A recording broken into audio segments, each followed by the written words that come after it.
और भोपाल से अहम खबर, जहां प्रदेश कार्यालय में बीजेपी की अहम बैठक और हारे हुए विधानसभा प्रत्याशियों के साथ बैठक रखी गई है। सुबह 10 बजे से प्रदेश कार्यालय में बैठक आयोजित होगी और दोपहर 2 बजे मोर्चा के प्रदेश पदाधिकारियों की बैठक। वहीं राष्ट्रीय सह संगठन महामंत्री की मौजूदगी में मंथन किया जाएगा। भाजपा प्रदेश अध्यक्ष समेत कई वरिष्ठ नेता इस बैठक में शामिल होने वाले हैं। दोपहर 2 बजे बैठक रखी गई है। राष्ट्रीय सह संगठन महामंत्री की मौजूदगी में मंथन होगा। बीजेपी प्रदेश अध्यक्ष समेत कई वरिष्ठ नेता इसमें शामिल होने जा रहे हैं। प्रदेश कार्यालय में अहम बैठक, जो हारे हुए प्रत्याशी हैं उनके साथ बैठक होने जा रही है। तो बिल्कुल मध्य प्रदेश से खबर आपको बता रहे हैं, जहां बीजेपी की अहम बैठक आज होने वाली है। मोर्चा के प्रदेश पदाधिकारियों की भी बैठक होगी। आपको बता दें कि दिग्गजों की मौजूदगी में मंथन किया जाएगा। इस मामले पर पूरी जानकारी के लिए भोपाल से हमारे विशेष संवाददाता अनुराग मालवीय हमारे साथ लाइव जुड़ चुके हैं। काफी अहम बैठक आज होने वाली है भाजपा की, क्या कुछ इसको लेकर जानकारी है अनुराग?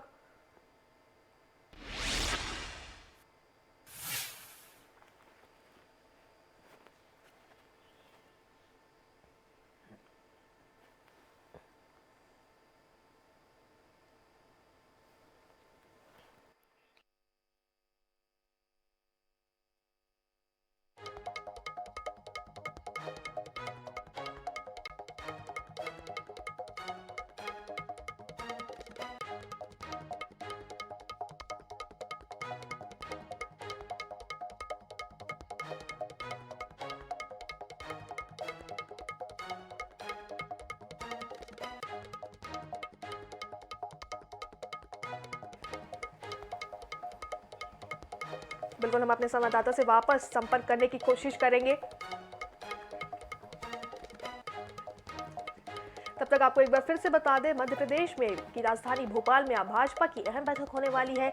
आगे की रणनीति तय की जाएगी। तमाम दिग्गजों की मौजूदगी में ये बैठक की जाएगी। हारे हुए प्रत्याशियों के साथ भी चर्चा की जाएगी। इसके साथ आपको ये भी बता दें कि कल भी भाजपा ने बैठक की थी, आज भी बैठक करी है। तो लगातार विचार विमर्श मंथन जो है, श्वेता बात करें अगर भोपाल में बीजेपी, मध्य प्रदेश में भाजपा की, तो लगातार मंथन जो है, विचार विमर्श जारी है। लोकसभा कहीं ना कहीं लोकसभा चुनाव की तैयारी में पुरजोर से भाजपा जुट चुकी है। बिल्कुल पुरजोर कोशिश कर रही है। सीएम भी एक्शन मोड में है और यही वजह है कि लगातार बैठकों का सिलसिला चल रहा है। तो बिल्कुल, भोपाल से हमारे विशेष संवाददाता अनुराग मालवी वापस हमारे साथ जुड़ चुके हैं। अनुराग, आपसे जानना चाहेंगे, लगातार भाजपा में बैठकों का दौर चल रहा है, आज भी काफी अहम बैठक है, क्या कुछ उसको जानकारी है?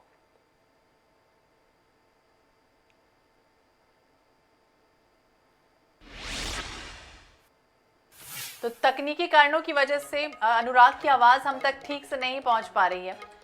आगे की रणनीति तय होगी। हम एक बार फिर से अनुराग से संपर्क करने की कोशिश करेंगे, लेकिन हारे हुए प्रत्याशियों के साथ लगातार बीजेपी मंथन और चिंतन कर रही है। अब इस बार देखिए, प्रदेश पदाधिकारियों की अहम बैठक, कल भी लगातार एक्शन मोड में थे, अलग अलग समीक्षाएं हो रही है अलग अलग संभाग स्तर पर, और आज भी ये अहम बैठक रखी गई।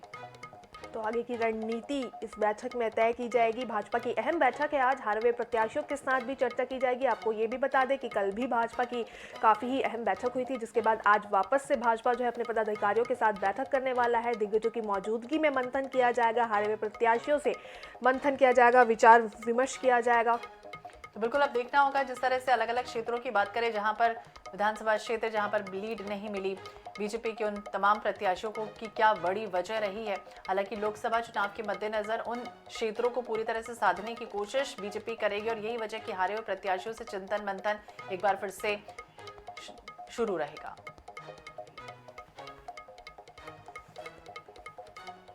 तो एक बार फिर से वापस हमारे साथ हमारे विशेष संवाददाता अनुराग मालवी हमारे साथ फोन पर जुड़ चुके हैं। अनुराग, आपसे जानना चाहेंगे, लगातार भाजपा जो है बैठक कर रही है, आज भी काफी अहम बैठक है, हारे हुए प्रत्याशियों के साथ चर्चा करने वाली है, और क्या कुछ इस बैठक को लेकर जानकारी है?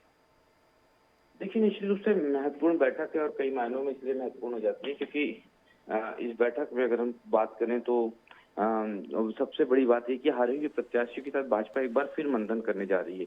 तो कहीं ना कहीं ये जरूर सोचने वाली बात है कि एक तरफ इतनी बड़ी जीत है भारतीय जनता पार्टी की मध्य प्रदेश में, बावजूद उसके अगर वो मंथन कर रही है तो निश्चित रूप से लोकसभा की चुनाव की तैयारी की दृष्टि से बहुत महत्वपूर्ण है ये, क्योंकि कहीं ना कहीं ये फीडबैक लेने की कोशिश है कि जिन लोगों ने सैबोटेज किया है कुछ विधानसभा सीटों पे जहां भाजपा हारी है, तो वहां क्या कारण है, क्या आगे भी ये नुकसान पहुंचा सकते हैं। दूसरा, विधायकों से या हारे हुए प्रत्याशियों से फीडबैक लेके भाजपा अपने अगले प्रत्याशी के चयन करने की प्रक्रिया में भी जुड़ गई है लोकसभा चुनाव के लिए। तो निश्चित रूप से इस लिहाज से महत्वपूर्ण है। दूसरी बैठक जो है वो मोर्चा पदाधिकारियों की बैठक है। तरह क्योंकि मोर्चों को लगातार सक्रिय बनाए रखने की भाजपा की कोशिश होती है, चाहे वो युवा मोर्चा हो, महिला मोर्चा हो, चाहे सोशल इंजीनियरिंग बेस्ड मोर्चे हो, एसटी, एससी, ओबीसी तमाम मोर्चे। कहीं ना कहीं कोशिश भाजपा की यह है कि लगातार सक्रियता बनी रहे, बड़ी जीत के बाद आराम के मोड में ना चले जाए भारतीय जनता पार्टी के कार्यकर्ता। तो दूसरी बैठक उस कारण से रखी गई है। तो निश्चित रूप से बीजेपी के संदर्भ में कहा जा सकता है कि लगातार वो इलेक्शन मोड में रहती है और अब लोकसभा चुनाव की तैयारियों में जुट गई है। बिल्कुल अनुराग, आपने ठीक कहा कि मोर्चा प्रदेश पदाधिकारियों की अहम बैठक रखी जा रही है और दूसरी तरफ हारे हुए प्रत्याशियों से चिंतन मंथन हो रहा है। यानी अपने अपने क्षेत्रों में क्या तकलीफें थी, क्या बड़ी वजह रही है जो हार की वजह बनी है। दूसरी तरफ ये भी आपसे समझना चाहेंगे कि 2024 के मद्देनजर हम देखें तो अलग अलग बनावट पूरी तरह से दिख रही थी जब मंत्रिमंडल का विस्तार हुआ, तो उसमें अब किस तरह से और पैनी नजर रखी जाएगी, किस तरह से और, क्योंकि हम हमेशा बीजेपी यही कहती है कि हम पूरी तरह से पुरजोर कोशिश कर रहे हैं और लीड आगे बढ़ाते जाएंगे, तो उसके लिए अब आगे किस तरह की और तैयारी करने के मूड में है? हाँ बिल्कुल, देखिए कहीं ना कहीं भारतीय जनता पार्टी का हमने देखा कि कार्यकर्ता से लेकर मुख्यमंत्री और प्रदेश अध्यक्ष सब सक्रियता कहीं ना कहीं बनाए हुए रखते हैं। अब भारतीय जनता पार्टी ने 29 में से 29 सीटें जीतने का लक्ष्य रखा है। दरअसल फिलहाल पिछले चुनाव में 28 जीती थी और अब एक सीट जो छिंदवाड़ा बची है वो 29।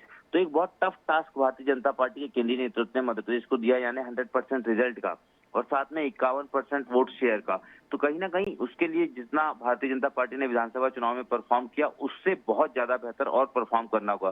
तो इसी टफ टास्क की ये पूरी तैयारियां हैं जिस तरह से भाजपा जुटी हुई दिखती है। हम देखते हैं हर दिन बड़ी बैठकें होती हैं और बड़े से बड़ा नेता और छोटे से छोटा कार्यकर्ता इसमें शामिल होता है। जी बिल्कुल, छिंदवाड़ा की आपने जिक्र किया अनुराग, तो ये समझना चाहेंगे वहां पर लीड नहीं मिली थी बीजेपी को, तो इस धर पर चुनौती काफी रहेगी वो कैंडिडेट चुनना लोकसभा चुनाव के मद्देनजर। देखिए बिल्कुल, कहीं ना कहीं छिंदवाड़ा सबसे बड़ा कठिन किला है, सबसे बड़ा टास्क बीजेपी के लिए हमेशा सहायक कमल का है। दरअसल वो कांग्रेस का गढ़ नहीं है और इसलिए और मुश्किलें हो गई क्योंकि विधानसभा चुनाव के परिणाम में भाजपा भले ही बम्पर जीत हासिल की है, लेकिन छिंदवाड़ा की सारी सीटें भारतीय जनता पार्टी हार गई। तो ये एक बड़ा कारण है कि वहां पर सबसे ज्यादा मेहनत करने की जरूरत है और शायद जैसा कि एक उम्मीद भी की जा रही है कि भारतीय जनता पार्टी सबसे पहले अगर कोई एक सिंगल प्रत्याशी घोषित कर सकती है 2-2.5 महीने के पहले, तो वो छिंदवाड़ा से हो सकता है। जी जी बिल्कुल, तमाम जानकारी के लिए बहुत बहुत शुक्रिया अनुराग आपका।